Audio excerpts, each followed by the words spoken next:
I was supposed to release a video for A Condition Called Love yesterday, and that just totally didn't happen.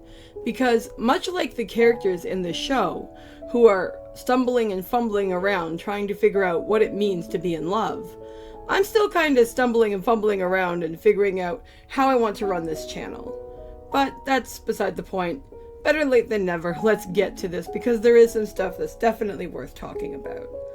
So I wasn't really sure what I was going to think of this show going into it, because I've actually listened to some pre-commentary on the manga for this before going into the show, and my feelings on what I'd heard about it are kind of mixed. I'm interested enough to at least give it a chance and try to cover it a bit, because I do think that the idea of people having different ideas of what it means to be in love and expressing those is something that's really important and actually really interesting. But I'm also very wary, because I've heard some people talk about this as being a deconstruction of the hopeless romantic, and that still has me very on guard, because I think we live in an era of what I would call anti-romanticism, and I really don't want to see that start creeping into anime. I don't mind the idea of romance not being in a story. I mean, that's up to the author and their vision for their work. There's nothing inherently wrong with the absence of romance, but a collective and persistent absence of romance in every story begins to be just as much of a problem as a requirement to shoehorn it into stories where it has no business being. I don't see any of that happening here.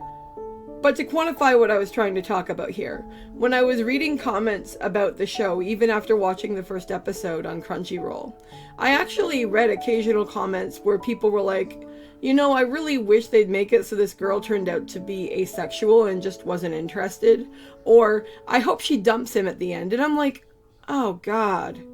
Because, that is its own kind of story, and I'm not saying stories like that shouldn't be able to be told, but if you tag something as romance and you don't actually give me a happy ever after or a happy for now ending, I can't speak for every romance fan, but generally speaking, I'm going to be annoyed.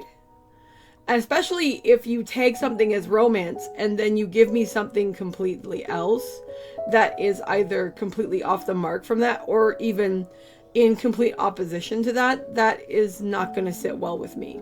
However, to be just and fair, that has not actually happened yet in the story, so we can put that aside for the moment. I just wanted to make sure that I talked a minute about that here, so that it's here when I look back at this video down the road and see what I was thinking. Since part of the reason I do these videos is kind of as a journal to remind myself of what I've thought of things as I've gone along. I'm doing a bit of rambling around the bush here.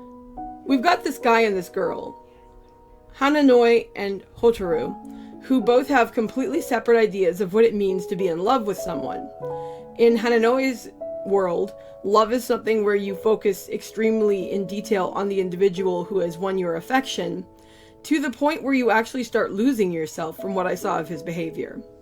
For Hotaru doesn't even know whether she's capable of falling in love. She's never felt romantic feelings toward anyone. So she finds the whole concept a bit awkward and weird and almost like something from an alien planet. So when, after helping Hananoi out by letting him use her umbrella when he gets dumped and he's out in the snow, he shows up in her class the next day and is like, I like you, let's go out. It's like fish out of water experience for her, which is really interesting and funny. I like how they show that she immediately doesn't just agree to go out with him like some starry-eyed schoolgirl. This is not Serena from Sailor Moon. And again, there's nothing wrong with Serena from Sailor Moon, but it's interesting to see a different depiction. But it actually takes time for him to win her over, and they really focus in this episode of the show on showing that journey and actually making you really question, to a certain extent and at a certain point, as to whether or not you're going to get that closure, get that success, get that connection, or whether they're going to drag this out. And gladly they don't, because this is not a show where the question is, will the guy get the girl? This is a show with the question of, okay, these two people ended up as a couple, now what happens? And I think that that's interesting because a lot of times when we look at romantic fiction, we're looking at people trying to find a way to be together, trying to find a way to have that commitment, and seeing whether one person can win the other. Whereas here, we're going to be seeing a lot of that because this is a new couple, but we're actually going to be seeing it through the eyes of two people who have decided to be together. I think they did a really great job at showing how if somebody is an extremely romantic person and is extremely idealistic, that this can go overboard. I mean, when Hananoi is like dealing with how he likes Hotaru, he actually ends up having a conversation with her where he, in passing, asks her how she likes hair. And she mentions that she likes it short because it's easy to take care of. She thinks that he's asking her about her hair, but he's asking actually about how she likes guys' hair. So the next day, when he shows up and he's cut his hair short because that's what she said, she's like, what? Because she didn't mean anything about him, and she finds it really strange that he would alter his appearance based off of something he thought he heard her say. The same thing happens with his earrings. He figures that because of liking the short hair that she probably likes more traditional guys, and she probably thinks that the earrings are kind of a punk thing. And she ends up going like, my dude, you cannot just give up everything about yourself because you're interested in me. Like, that's crazy. And she's absolutely right, because if Hananoi gives up everything about himself because he likes Hotaru, how the hell is Hotaru supposed to figure out whether she likes him? That makes no sense. Furthermore, that kind of behavior from somebody who is interested in you is actually a really dangerous red sign, because somebody who is willing to give up parts of who they are for you is inevitably going to expect or resent it when you don't give up aspects of yourself for them. And that's not what being in a relationship should be about. Being in a relationship can be about helping somebody move past something that isn't healthy for them if you and they agree and if you're working together consciously. Or it can be about helping somebody discover and enjoy new things. But it should never be about trying to strip away one partner or the other's identity. That's just no good. I think the thing I liked the most in how they symbolized everything and showed everything happening, though, was the whole situation with Hotaru's hair clip and Hananoi's earring. Because what happens when he takes the earrings out is that he ends up losing one of them, and she loans her hair clips to a friend, and they lose one of the hair clips. Now, this probably doesn't seem like a big deal. You're probably thinking like a Brett from the dollar store, but no, this was like some high quality thing that her family had gotten her and that had sentimental value. So he actually goes outside into the snow, is freezing through his mitts, is soaking himself to the bone, trying to dig up this hairpin that is out in the schoolyard. And she actually realizes, oh my god, he's probably doing that. So she goes to school, she finds him, she warms him up, but she gives him shit because he's acting like an idiot. And rightfully so. I mean, no, don't do that. It's a hairpin. It's going to be okay. And they end up after that not talking as much and stuff because he takes her criticism to mean that she just totally isn't interested and finds him a bother.